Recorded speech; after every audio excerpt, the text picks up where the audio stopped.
कारिगर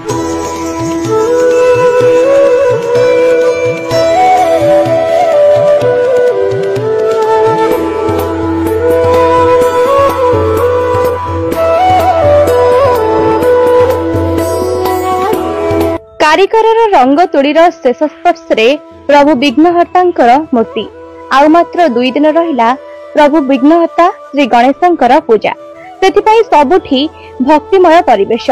तेज दर्शक बंधु आज आम अच्छु जाजपुर गोविंदजू मूर्तिशाला जो आपण मैंने देखा पाइबे जाजपुर सबुठारु सुउच्च मूर्ति मान निर्माण हेबार एठारे आपण मैंने अति सुलभ मूल्य मूर्ति मान पाइपारे। तेज आसतु देखा किभली भाव में मूर्ति को प्रस्तुत करुछंती एवं केते मूर्ति प्रस्तुत होची तो सब देखा।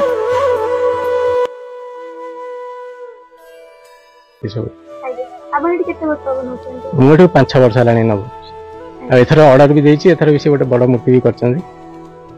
आज्ञा मो ना होची उमाकांत ओछा ये गोविंदजू नगर मंदिर पाखरे ये काम होची आउ एमती 1.5 मास हलानी काम चलची एमती ये मो छुआटी बळुरु आज्ञा करूची दीर्घ 22 वर्ष हलानी ये काम मु करी आसलेनी आ ये मोर शिखिबा होची गोखना बारवाटी मु शिखुतनी आम गुरुंक ना होची भरत चंद्र घड़ाई आउ एमती बड़ बड़ पूजा मंडप रे मु काम भी करी आसलेनी दीर्घ 20 वर्ष हलानी।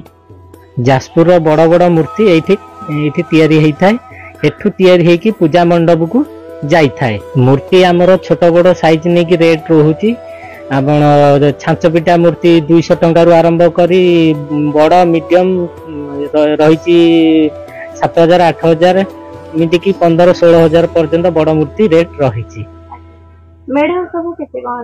मेढ़ पाखापाखि 15-16-17 एमती सब रही।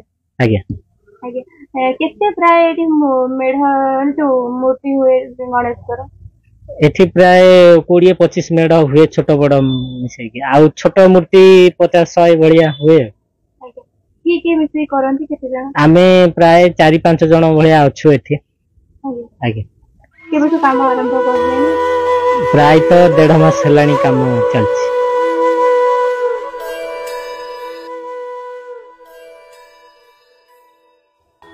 तेज दर्शक बंधु आपण देखुथिले गोविंदजू मूर्ति शिल्पायन रे केते सुंदर भाव में सुउच्च गणेशंक मूर्ति निर्माण होछि एवं अति सुलभ मूल्य रे मध्य आपण माने एठारो मूर्ति मान पाई परिबे। जाजपुर मनीषा राउत का रिपोर्ट न्यूज़ 18 लोकल।